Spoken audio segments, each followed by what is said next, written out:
Up.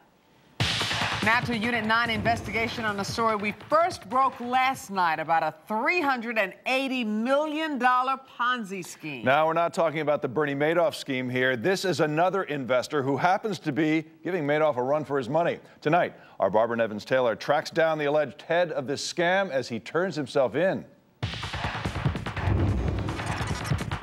Nicholas Cosmo, suspected in a $380 billion Ponzi scheme, surrendered to U.S. postal inspectors tonight.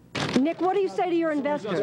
What do you say to your investors, Nick? Cosmo was led into the inspector's office in Hicksville, Long Island. He was absolutely silent. You told me the other day that you are a good guy. What do you say now?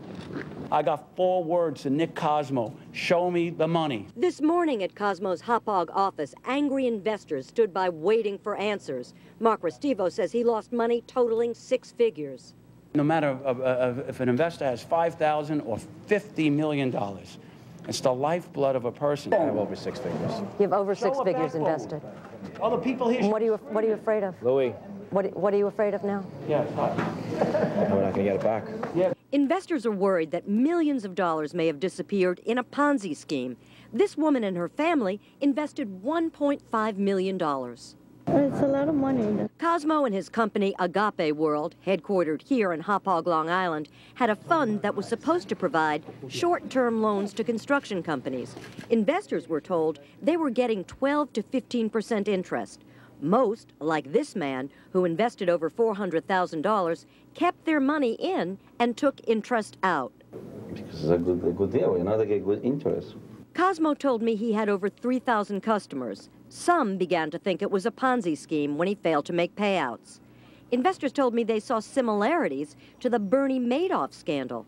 In a Ponzi scheme, there's no tangible investment. The scheme pays off earlier investors with money from more recent investors. It falls apart when everyone wants their money. My broker won't call me back. He won't answer my emails. Won't do anything. Cosmo was involved in a securities fraud scheme in the 1990s. He was sentenced to 21 months in federal prison. When released in 2000, he started Agape World. Today, postal inspectors raided his offices. Today, postal inspectors, along with a few members of the FBI, executed 3 search warrants at all 3 Agape World locations, one in Maspeth, one in Jackson Heights, and one in Hauppauge. They brought out boxes and boxes of evidence, but Nicholas Cosmo remained coolly silent. Are you worried about what's happening to people and their money? Cosmo will spend the night in a Suffolk County jail. Tomorrow, he'll be arraigned in federal court in Islip. We'll continue to follow the story. In Hicksville, Long Island, Barbara Nevins-Taylor, Unit 9. Now, the economic crisis. President Obama hopes to have his stimulus plan signed into law by mid-February. Critics say the plan is too much government spending and not enough focus on freeing up credit markets. New York Senator Chuck Schumer supports the package. He says it will send nearly $3.4 billion in aid to the Big Apple. Bottom line is a package that is a third tax cuts and about a third infrastructure and a third pumping money into the economy. Schumer says the stimulus plan will be a, quote, shot in the arm for New York City. Meanwhile, the nation has a new Treasury Secretary. Timothy Geithner has been officially sworn in tonight.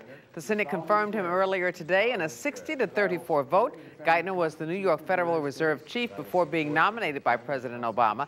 He was supposed to be confirmed in time for Obama's inauguration, but his appointment was held up after it was disclosed that he had an overdue tax bill of nearly $40,000. More bad economic news. The layoff axe came down on tens of thousands of workers today at a number of major companies. Mike Gilliam is here. He has more on this story for us tonight. Mike. Well, that's right, Harry. You know, some of the cuts loom over the heads of workers in Midwest plants like heavy equipment maker Caterpillar and GM. But others are being felt right here at companies that touch us every day, including Home Depot and its subsidiaries. In my generation, I never thought that I would see this. But job cuts are mounting. Thousands lost their jobs today.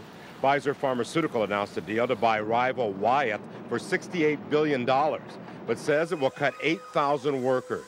Home Depot, the country's largest home improvement retailer, pink slips another 7,000 workers nationwide. It's like we know what's going on in the economy, so I can't blame Home Depot.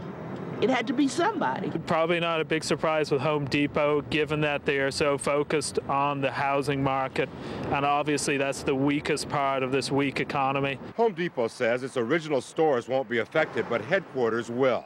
But there's more. Home Depot also announced plans to close its 34 Expo Design Center stores, including this one in Paramus.